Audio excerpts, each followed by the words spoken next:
Bonjour, j'espère que vous allez bien.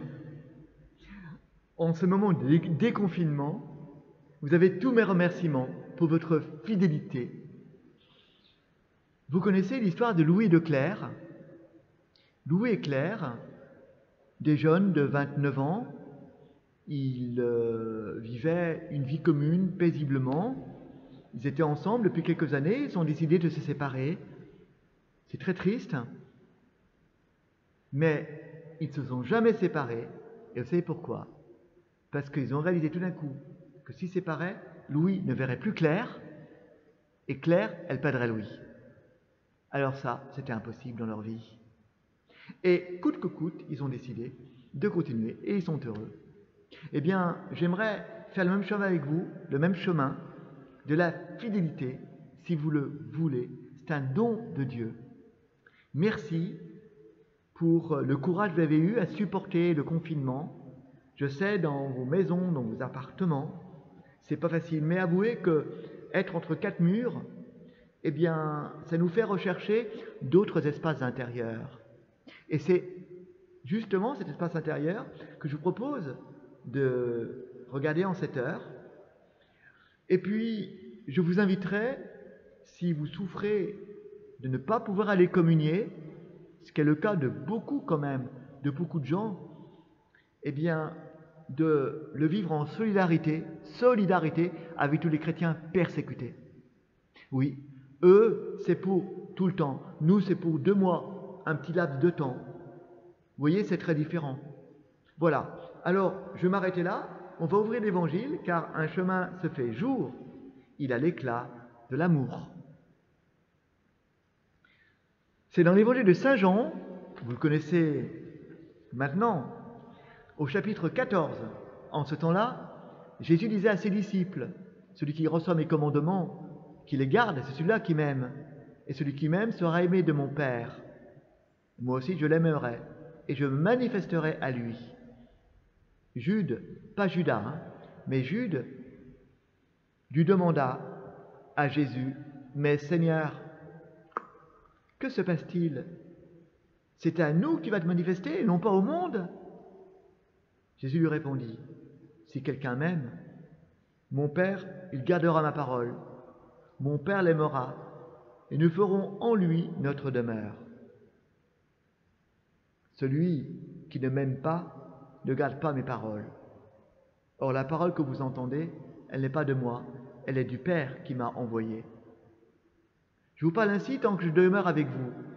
Mais après, le défenseur, l'Esprit Saint, que le Père enverra en mon nom, lui vous enseignera tout. Et il vous fera souvenir de tout ce que je vous ai dit. Acclamons la parole de Dieu. Mes amis, quelle déception pour Jude. Il pensait que Jésus allait faire un grand show, se manifester, un grand spectacle un peu à l'américaine. Mais vraiment, il est déçu. Ah, c'est pas ça qu'il voulait. Jésus lui parle que d'habitation, de maison. Lui parle que d'extérieur. Voyez-vous? Pourquoi? Parce que Jésus ne veut pas du spectacle.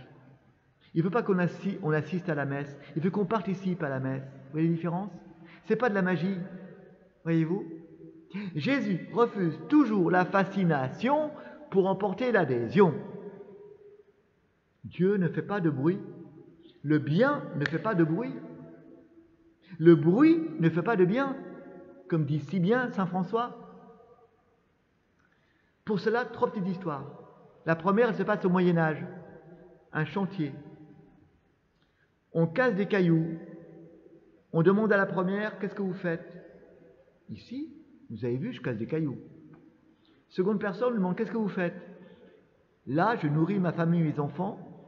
Il faut quand même un peu d'argent. On demande à la troisième personne, et vous, qu'est-ce que vous faites? Attendez, vous êtes là depuis 1 heure, répond-il. Vous n'avez pas vu? Vous n'avez rien vu. Mais ici, on bâtit une cathédrale. Tous les 3 font la même chose. Extérieurement, mais intérieurement, c'est différent.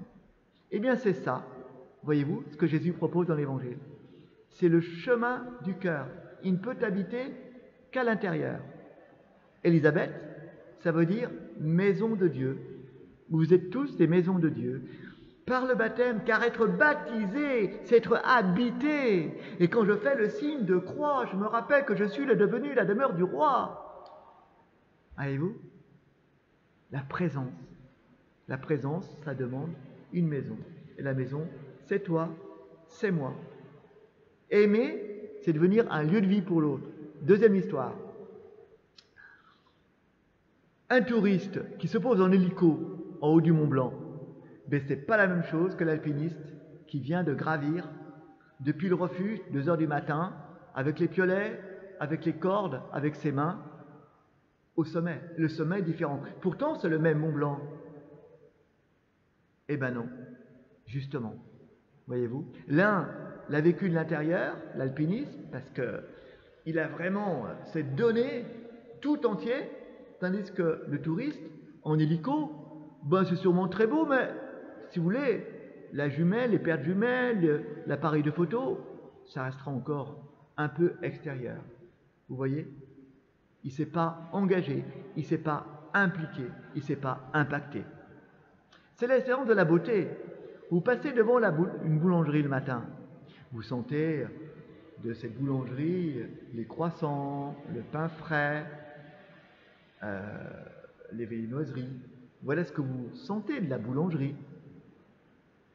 Ça vous dilate les narines, ça vous donne vraiment faim quand vous sentez tout ce bon pain. Oui, mais c'est terriblement frustrant. Mais c'est terriblement douloureux. Ben oui, vous êtes spectateur, vous passez à côté. Qu'est-ce qu'il vous fait?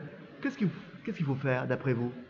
Ben vous l'avez deviné, il faut rentrer pour aller manger ce bon pain. Et ben Jésus, c'est pareil. Vous ne comprendrez Jésus que quand vous vous engagerez, vous entrerez. Voyez-vous, lui le pain de vie, lui le pain qui seul nous rassasie, lui le pain qui nous satisfait, qui nous donne la joie et la paix. Jésus avait bien dit d'ailleurs dans l'Évangile que la personne malade, que la personne en prison, que la personne étrangère, qui fait des choses étranges, mais c'est lui. C'est lui. C'est Jésus. Le royaume est caché dans le cœur. Le royaume est d'abord intérieur. L'Esprit Saint, notre force chaque matin, qui est nommé dans l'Évangile, l'Esprit Saint, eh bien c'est celui qui va vous faire vivre plein poumon, voyez-vous, de ce royaume. Et pour ça, j'ai un objet.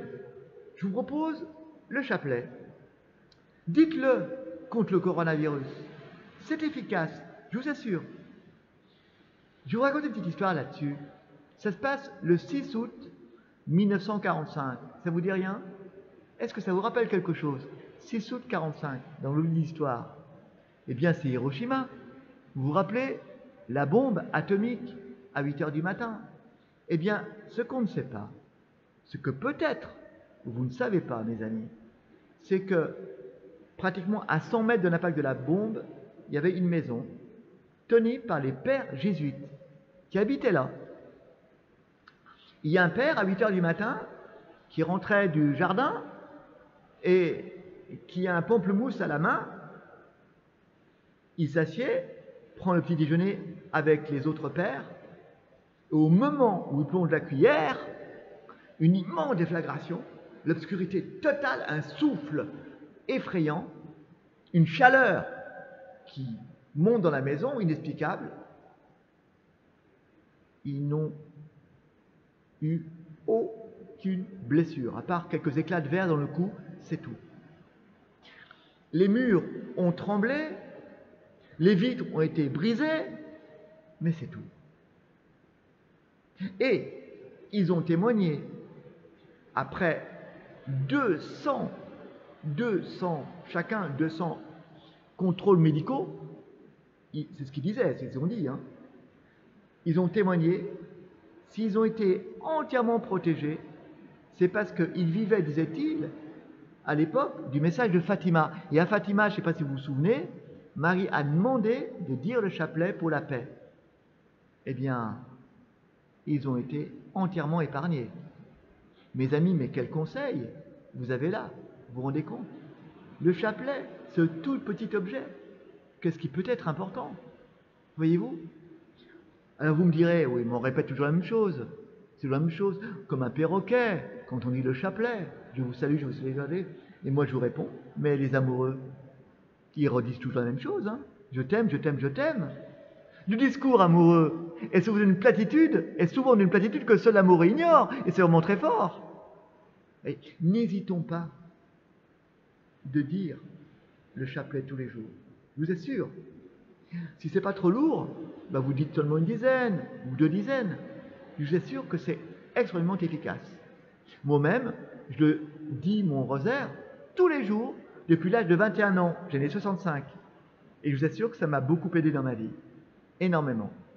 Et si je n'ai pas dit mon rosaire, il y a quelque chose qui me manque dans ma journée, quand je suis en train d'aller me reposer.